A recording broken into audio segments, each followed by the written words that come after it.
Bismillahirrahmanirrahim. Assalamualaikum warahmatullahi wabarakatuh. Saya Diah Permata Utami.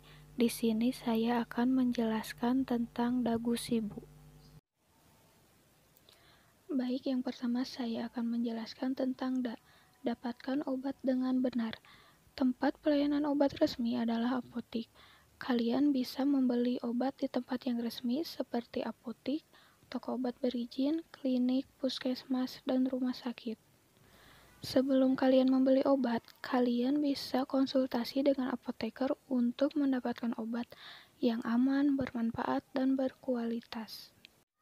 Selanjutnya, harus diperhatikan penggolongan obat, peringatan di kemasan dan brosur, serta kadaluarsanya. Sebelum kalian membeli obat tersebut, kalian harus memperhatikan penggolongan obatnya, peringatan di kemasan dan brosur, serta kadaluarsanya. Penggolongan obat berdasarkan tanda pada kemasan ada obat bebas terbatas, dan obat keras. Obat bebas ada tanda lingkaran berwarna hijau dan dapat dibeli bebas tanpa resep dokter di apotik dan toko obat berizin. Kedua, obat bebas terbatas memiliki tanda lingkaran berwarna biru dan dapat dibeli bebas tanpa resep dokter di apotik dan toko obat berizin yang memiliki peringatan dari P1 sampai P6. Ketiga, obat keras. Obat ini yang memiliki tanda berupa lingkaran berwarna merah dengan huruf K di dalamnya. Obat keras ini harus dibeli dengan resep dokter. Yang kedua, saya akan menjelaskan tentang gunakan obat dengan benar. Konsultasi dengan apoteker di apotik agar dapat menggunakan obat dengan benar.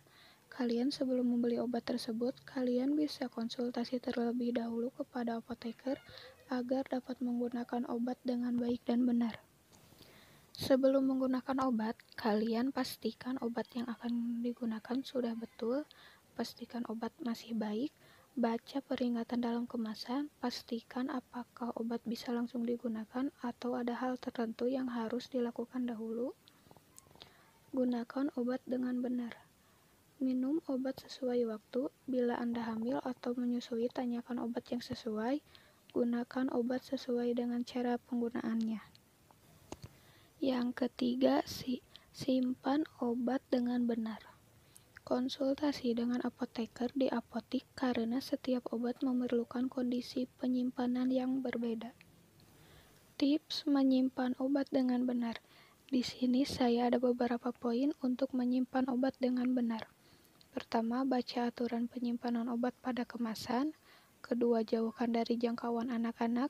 Ketiga, jauhkan dari sinar matahari langsung atau suhu tinggi. 4. Simpan dalam kemasan asli dan dengan etiket yang masih lengkap. 5. Periksa tanggal kadaluarsa dan kondisi obat. Yang terakhir, kunci almari penyimpanan obat. Yang terakhir, saya akan menjelaskan tentang buang obat dengan benar. Konsultasi dengan apoteker di apotik agar dapat membuang obat dengan benar. Tips membuang obat dengan benar. Hilangkan semua label dari wadah obat.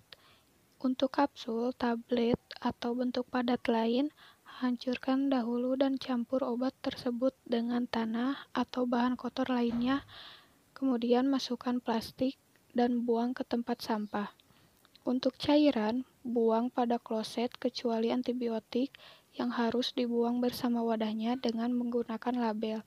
Intinya, obat harus dimusnahkan dan tidak tersisa. Selanjutnya, ciri-ciri obat yang rusak. Pertama, batas kadaluarsa dilampaui. 2. Kemasan rusak. 3. Obat berubah bau, rasa, dan warna. 4. Obat tetes mata yang sudah terbuka lebih dari 1 bulan. Sekian penjelasan dari saya. Wassalamualaikum warahmatullahi wabarakatuh.